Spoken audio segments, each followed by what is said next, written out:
우리 하나님 너무너무 좋으신 분이십니다. 시작. 우리 하나님은 너무너무 좋으신 분이십니다. 할렐루야. 예수님이 찾아온 인생에는 안식이 있다. 이런 제목으로 하나님 말씀 듣도록 하겠습니다.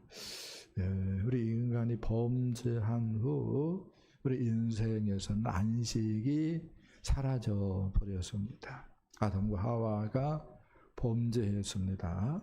범죄한 아담과 하와는 에덴 동산에서 축출을 당했습니다. 에덴 동산을 잃어버림과 동시에 우리 인간은 안식을 잃어버리게 되었다라고 말을 할 수가 있겠습니다.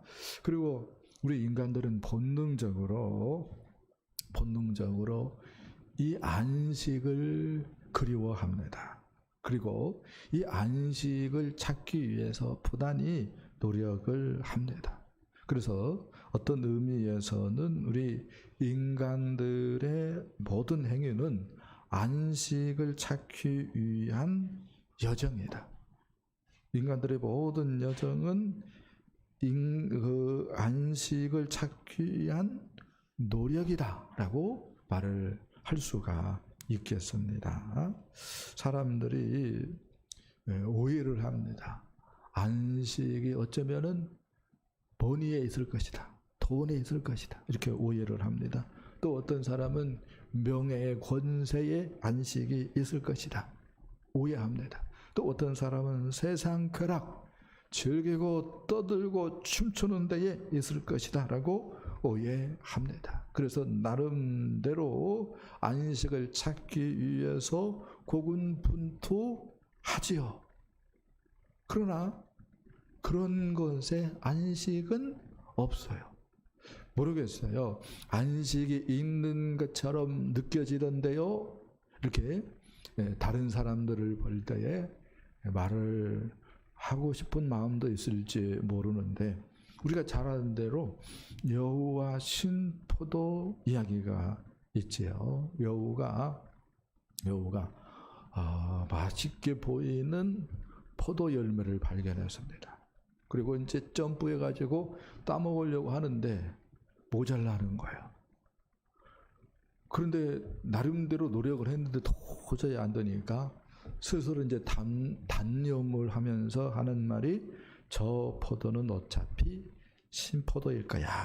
그렇게 하고 이제 따먹지 않는 거죠.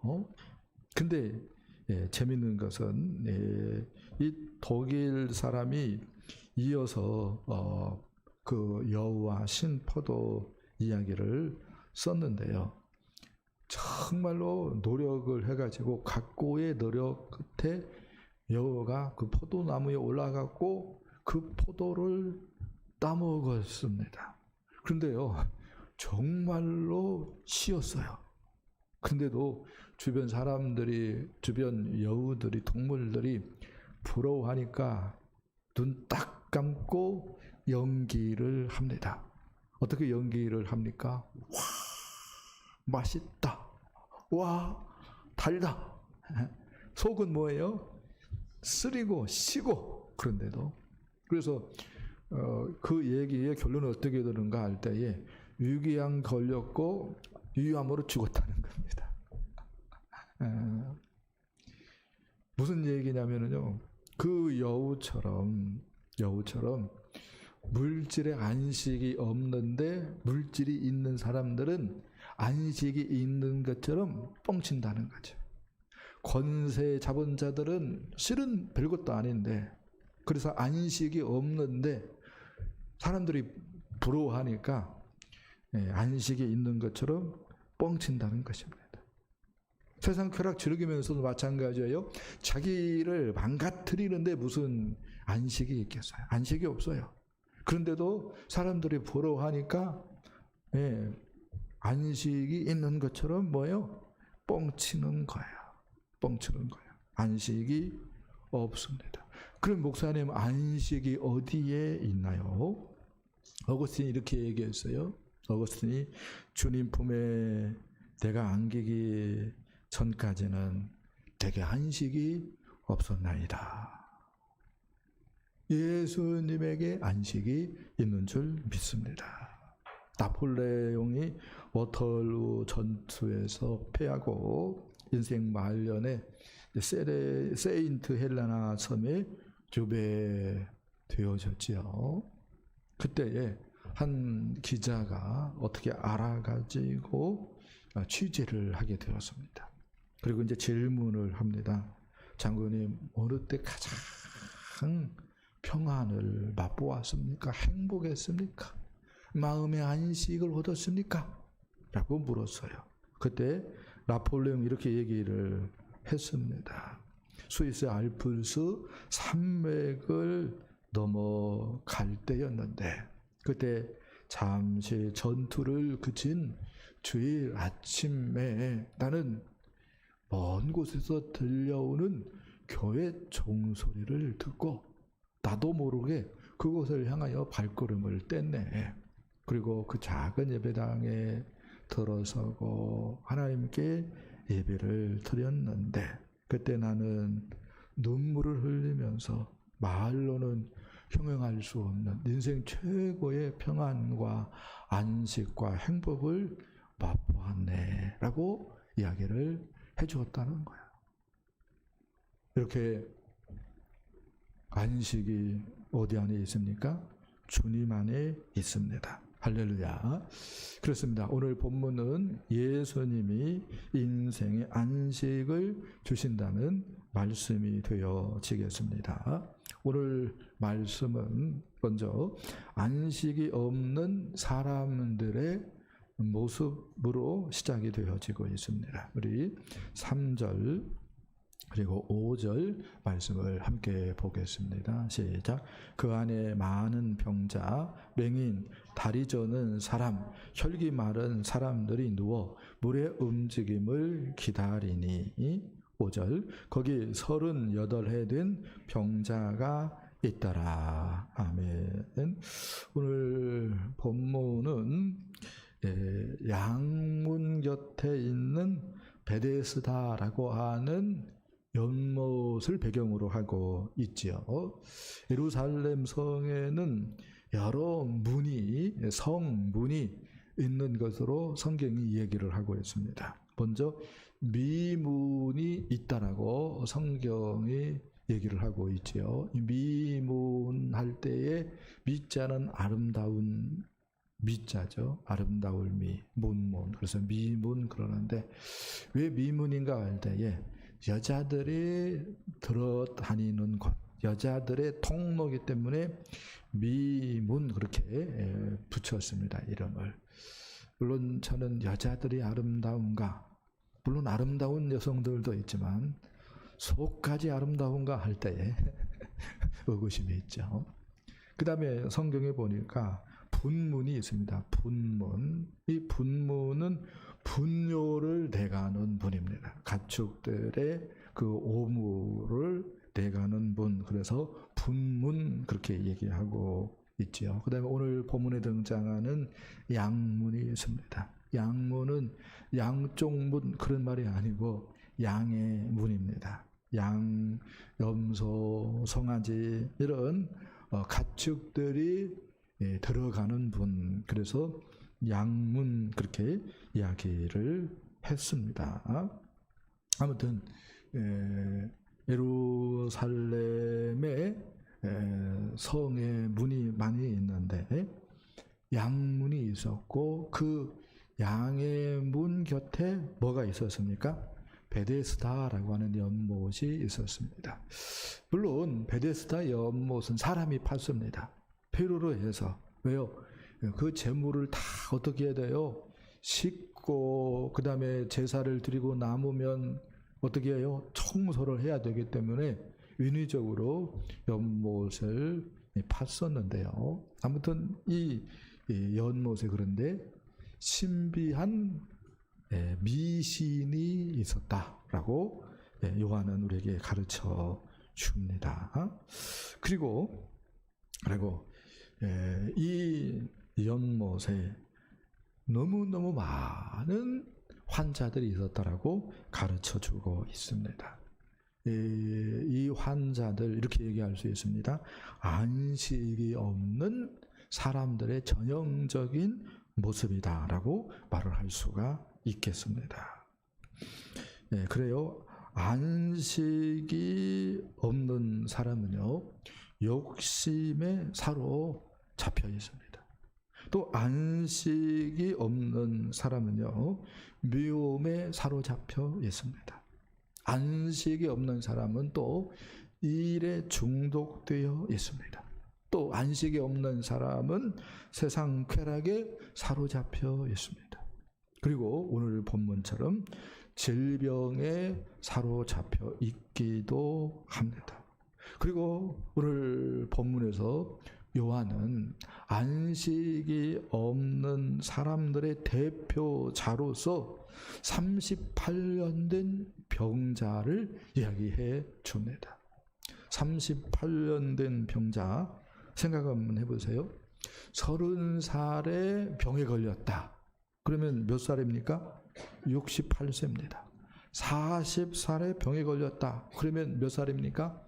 78세입니다. 제가 생각을 좀 해봤어요. 나무로 비유한다면 이 사람은 어떤 상태일까 할 때 고목이라는 생각을 했어요. 고목. 누가 발로 차버리면은 뭐예요? 그냥 쓰러져 버리고 부서져서 흔적도 없이 사라져 갈 것 같은 그 상태. 38년 된 병자의 모습이다. 그렇게 뭐가 없는 거예요? 안식이 없는 것입니다. 살았으나 무엇을 경험하는 거예요? 죽음을 경험하고 있는 것입니다. 여러분, 근데 이런 말씀들이요, 우리하고 아무런 상관이 없나요? 전혀 그렇지 않습니다. 사도 바울은 로마서 5장에서 예수님이 우리를 위해서 죽으신 때를 가르쳐주고 있는데, 먼저는 연약할 때다라고 가르쳐줍니다. 연약할 때라고 하는 말은 쓸모없었을 때라고 하는 말입니다. 다른 말로 얘기한다면 쓰레기 같았을 때라고 하는 말일 수 있습니다. 그리고 죄인이었을 때에 하나님께서 목표가 있어서 인간을 만들어 놨는데 그 목표에서 어긋나 가지고 엉뚱한 길을 걸어가고 있는 거예요. 그럼에도 불구하고 예수님은 우리를 위해서 죽어주셨다고 얘기를 합니다. 하나님도 무시해버리고 자기가 하나님처럼 막 인생을 살고 있어요. 한마디로 마귀에게 사로잡혀서 자기 잘난 맛에 막 살고 있어요. 하나님 앞에 이건 뭐죠? 원수의 모습을 하고 있는 거죠. 그런데도 예수님께서 우리를 위해서 죽어주셨다라고 말씀을 하고 있습니다. 에베소서에서 사도 바울이 우리에 대해서 이렇게 얘기합니다. 허물과 죄로 죽었던 너희, 이렇게 얘기합니다. 허물과 죄로 죽을 뻔한 너희라고 얘기하지 않고 이미 죽어버린 너희라고 이야기를 합니다. 마치 요한이 우리에게 우리가 38년 된 병자하고 진배가 없지 않느냐라고 말씀하는 것 같아요. 여러분, 안식이 없으면은요, 원망하고 탓하고 불평합니다. 오늘 본문에서도 예수님께서 찾아와 가지고요, 이 병자에게 말을 합니다. 정말로 따뜻하게 말을 하죠. 내가 낫고자 하느냐. 생각 한번 해보세요. 하나님의 아들이 갈 데가 없어서, 여러분 복지시설 그런 데 한번 가보셨습니까? 그런데 가보면은요, 어떤 관점에서는 정말 견디기 힘든 냄새가 나요. 역겹다라고 하는 말밖에 안 나올 정도로 아주 고약한 악취가 나죠. 그보다도 더했으면 더했지 덜하지 않는 것이 베데스다 연못이에요. 근데 우리 주님께서 그곳을 찾았어요. 그리고 38년 된 병자를 만나서 따뜻하게 말을 건넵니다. 네가 낫고자 하느냐. 그런데 이 사람은요, 원망하고 탓하고 불평합니다. 주여, 물이 움직일 때에 나를 못에 넣어주는 사람이 없어 내가 가는 동안에 다른 사람이 먼저 내려가나이다. 여러분 마음에는 안식이 있습니까? 안식이 없으면 우리에게 나오는 것이 불평이고 원망이고 탓하는 것입니다. 오늘 두 번째 말씀은 예수님이 인생에 찾아오자 안식을 갖게 되었다라고 하는 말씀이 되어지겠습니다. 우리 8절, 9절 말씀 보겠습니다. 예수께서 이르시되 일어나 내 자리를 들고 걸어가라 하시니 그 사람이 곧 나아서 자리를 들고 걸어가니라. 아멘. 예수님께서 베데스다 연못을 찾아오셨고 그 베데스다 연못 찾아온 자체가 이루 말할 수 없는 뭐죠? 자비죠. 은혜죠. 할렐루야. 근데 그 많은 병자들 가운데 어떤 관점에서는 가장 중한 병자라고 할 수 있을 거예요. 누가요? 38년 된 병자가. 그 병자에게 주님께서 말씀을 합니다. 일어나 내 자리를 들고 걸어가라. 그 순간 그 사람은 질병에서 치유되었고, 할렐루야. 그 순간 그 사람은 일어나 걷게 되었습니다. 할렐루야. 이렇게 얘기할 수 있죠. 안식을 얻게 되었다. 할렐루야. 이렇게 예수님이 우리 인생에 찾아올 때 우리도 일어나 걷게 되는 역사가 있는 줄 믿습니다. 비로소 안식을 찾게 되는 줄 믿습니다. 일어나 걸어라 내가 새 힘을 주리니 일어나 너 걸어라 내 너를 도우리. 주님이 내 인생에 찾아오면은 우리는 일어나 걷게 되는 줄 믿습니다. 세상 사람들이 알 수 없는 안식이 우리에게 주어지는 줄 믿습니다. 그렇습니다. 안식은 옆 사람하고 혹은 경쟁 상대하고 싸워서 이길 때 우리에게 주어지는 것이 아닙니다. 예수님이 내 인생에 찾아왔을 때에 얻어지는 것입니다. 할렐루야.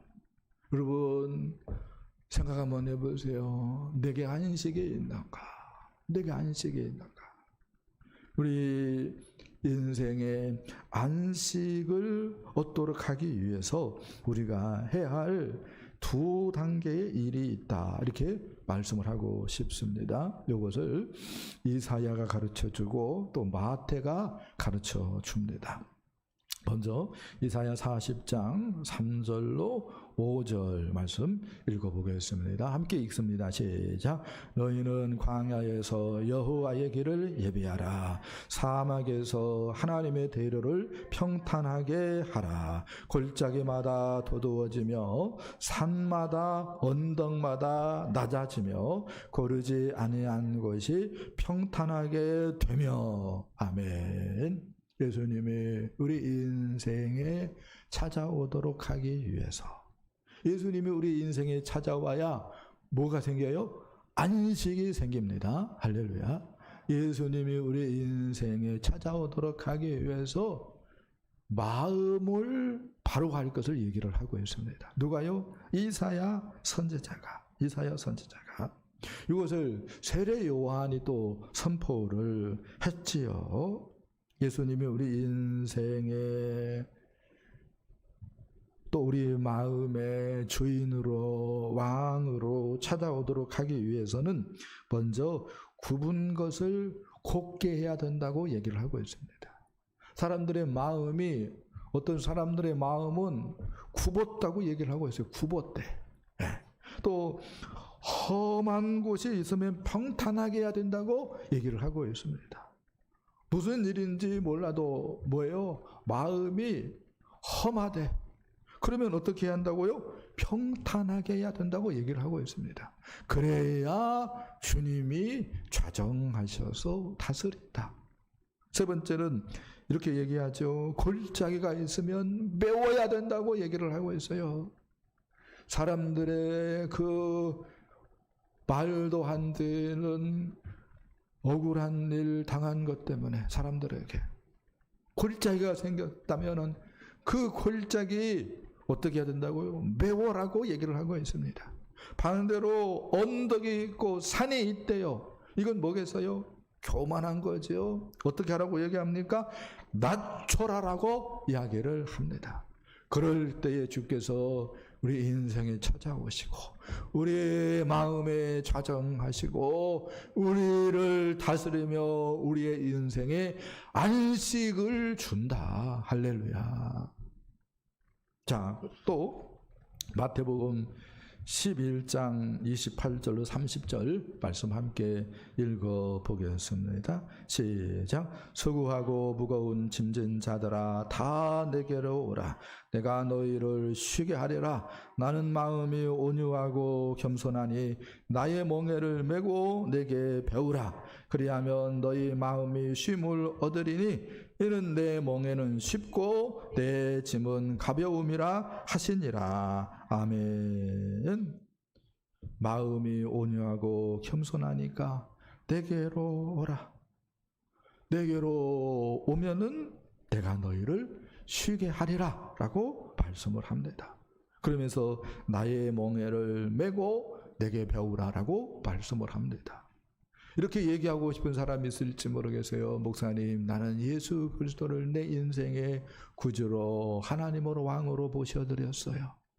그래서 한때 평안도 있었고 안식도 있고 기쁨도 넘쳤는데 어느 때부터인지 다 없어졌어요. 목사님, 이렇게 얘기하고 싶을지 모르겠습니다. 만일 그렇다면은 어떻게 해야 됩니까? 주님 말씀합니다. 나의 멍에를 메고 내게 배우라 라고 말씀을 합니다. 그렇습니다. 우리가 예수님의 멍에를 메고 배워야 됩니다. 십자가의 도를 배워야 되고, 아멘. 그래서 나의 육체도 예수 그리스도와 함께 십자가에 못 박혔다. 받아들여야 됩니다. 할렐루야. 부활 생명을 내 생명으로 받아들여야 됩니다. 부활의 도를 배워야 됩니다. 그리고 예수 그리스도의 왕의 주권, 로도십, 이걸 배워야 됩니다. 그래서 십자가와 연결시킬 수 있어야 되고 부활 생명과 연결시켜야 맞고 승천하신, 그래서 하늘 보좌에 계신 왕 대신 예수 그리스도의 통치를 받을 수 있어야 되는 줄 믿습니다. 그리할 때에 우리가 처음 예수 믿었을 때보다 더 많은 안식을 풍성하게 누리는 역사가 있는 줄 믿습니다. 정말로 십자가와 연결되어지고 부활 생명과 연결되어지고 또 왕 되신 예수 그리스도의 통치를 받는다면 이 세상을 살되 천국을 살아가게 되는 줄 믿습니다. 자, 세 번째 말씀은요, 이렇게 우리 인생에 찾아온 안식, 너무너무 귀한 것인데, 할렐루야, 그 안식을 잃지 않아야 된다고 말씀을 하고 있습니다. 자, 우리 9절하고 14절 말씀을 함께 읽어보겠습니다. 시작.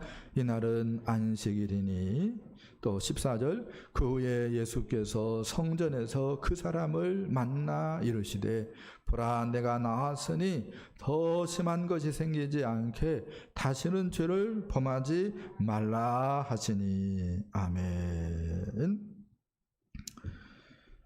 먼저는 이렇게 얘기할 수 있습니다. 안식을 잃지 않기 위해서 죄와 안식은 반비례한다. 이것을 마음에 새겨야 됩니다. 할렐루야. 그래서 죄를 경계해야 합니다. 죄를 어떻게 해야 된다고요? 경계해야 된다고요. 창세기 4장에서 하나님께서 가인에게 나타나 이렇게 말씀을 합니다. 내가 분하여 함은 어찌 되며 안색이 변함은 어찌 되느냐. 내가 선을 행하면 어찌 낯을 들지 못하겠느냐. 선을 행하지 아니하면 죄가 문에 엎드려 있느니라. 죄가 너를 원하나 너는 죄를 다스릴지니라 라고 말씀을 합니다. 죄가 문 앞에 엎드려 있다고 얘기를 하고 있어요. 이 말은 맹수가 가축을 잡아먹으려고 준비태세를 하고 있는 모습입니다. 베드로도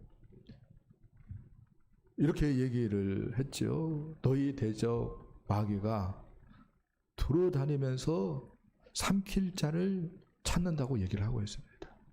사자같이 돌아다니면서 삼킬 자를 찾고 있다라고 말씀을 하고 있어요.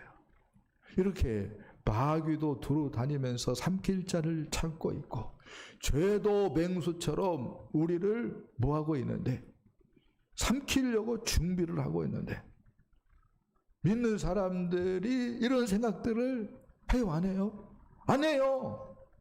그래서 그만 죄에 덫에 걸리고 마귀에게 사로잡혀가지고 주님께서 그렇게 온갖 수고를 희생을 하면서 우리에게 선물로 주신 안식 그만 뭐예요?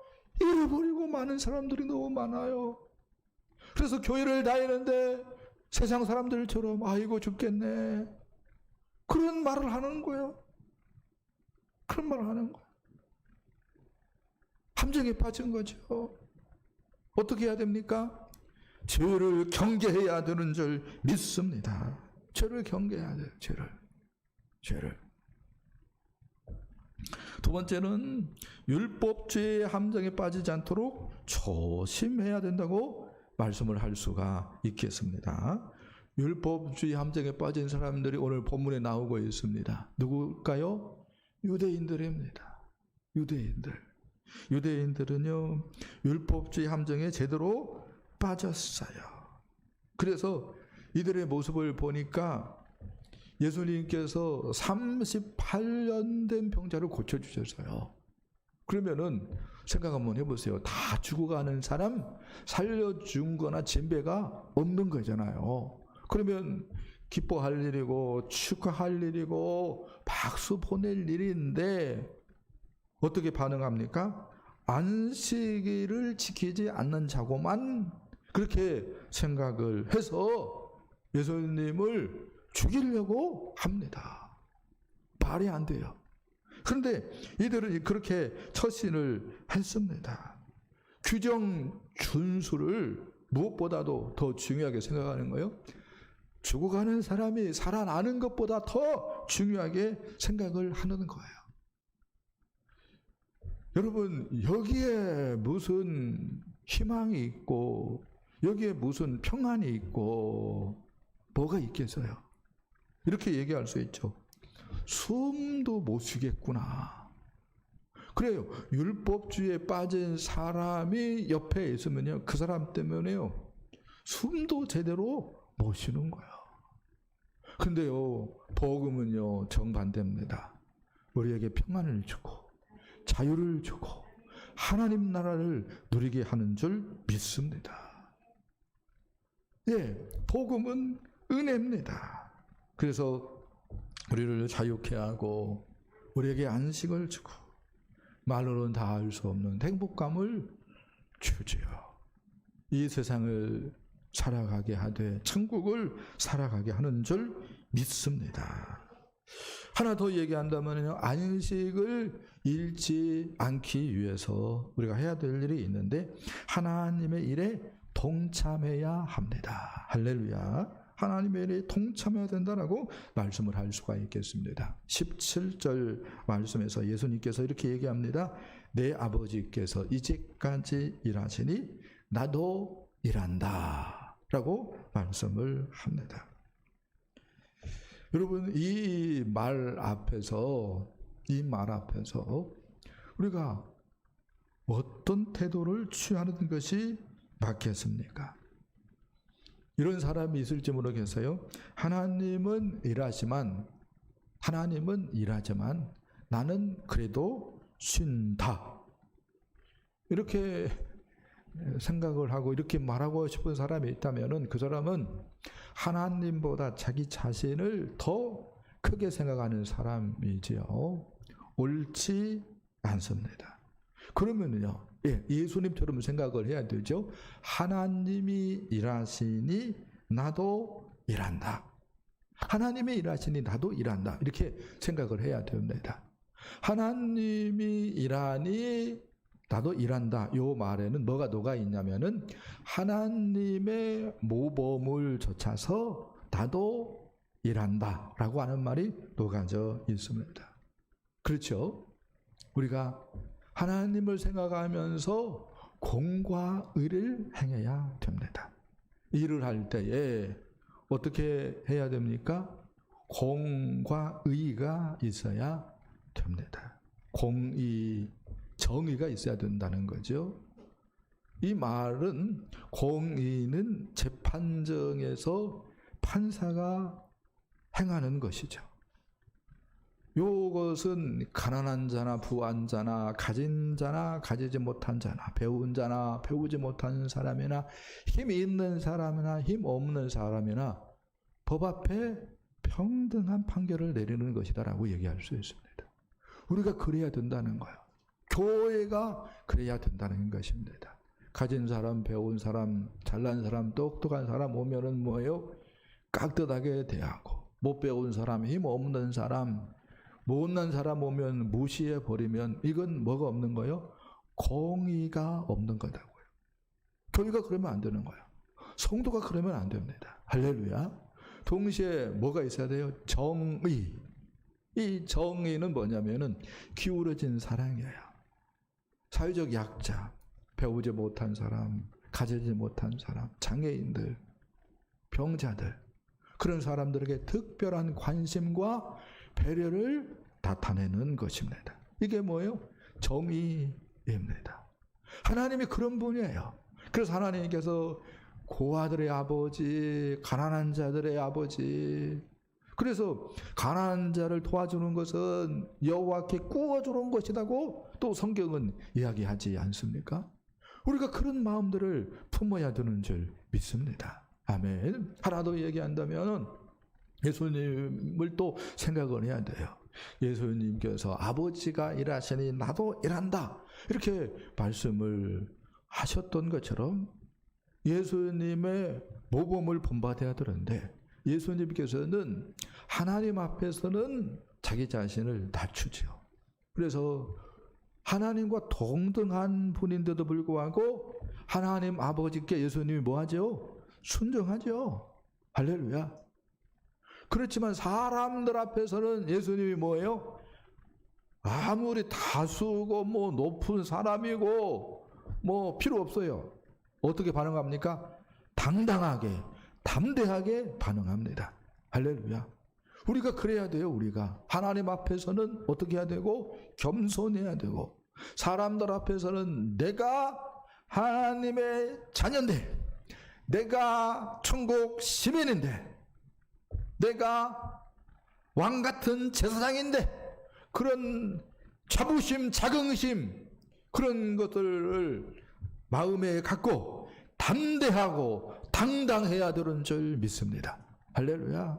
우리 시대에 코로나 때문에 교회 다니는 사람들을 이상하게 보고 그렇게 안 입고 온 눈으로 이렇게 바라본다 할지라도 당당할 수 있어야 되는 줄 믿습니다. 할렐루야. 그리고 또 어떤 사람이 있을 수 있냐면은 하나님이 일하시지 않으니 나라도 이래야겠다라고 하는 사람이 있습니다. 이 사람은 이게 말도 안 되는 건데, 그래서 불신자일 수밖에 없고 또 이실론자라고 얘기할 수밖에 없는데, 엄밀히 얘기한다면은 이 사람은 자기가 하나님이라고 생각하는 사람이에요. 말도 안 되는 거죠. 이렇게 이야기할 수 있습니다. 자기가 하나님이라고 생각을 하고 일을 해요. 그러면은요, 이 사람 때문에 엉망진창이 되는 거예요. 가정도 엉망진창이 되고, 그 다음에 학교도 엉망진창이 되고, 일터도 엉망진창이 되고, 또 뭐예요? 우리 지역 사회도 엉망진창이 되고, 나라도 엉망진창이 되어지고, 다 엉망진창이 되어져 버리는 거예요. 자기가 하나님이라고 생각을 하고, 하나님이 뭐 일한다고, 뭐 하나님이 있다고 없는데, 하나님이 있기는 뭐가 있어? 내가 일해야지. 그렇게 해서 자기가 하나님인 양 일하면은 모든 것을 어떤 관점에서는 뭐예요? 망가뜨리는 주범이 되어집니다. 그래요, 안 그래요? 그래요. 그래요. 여러분, 충격을 좀 받았으면 좋겠어요. 도전을 받았으면 좋겠어요.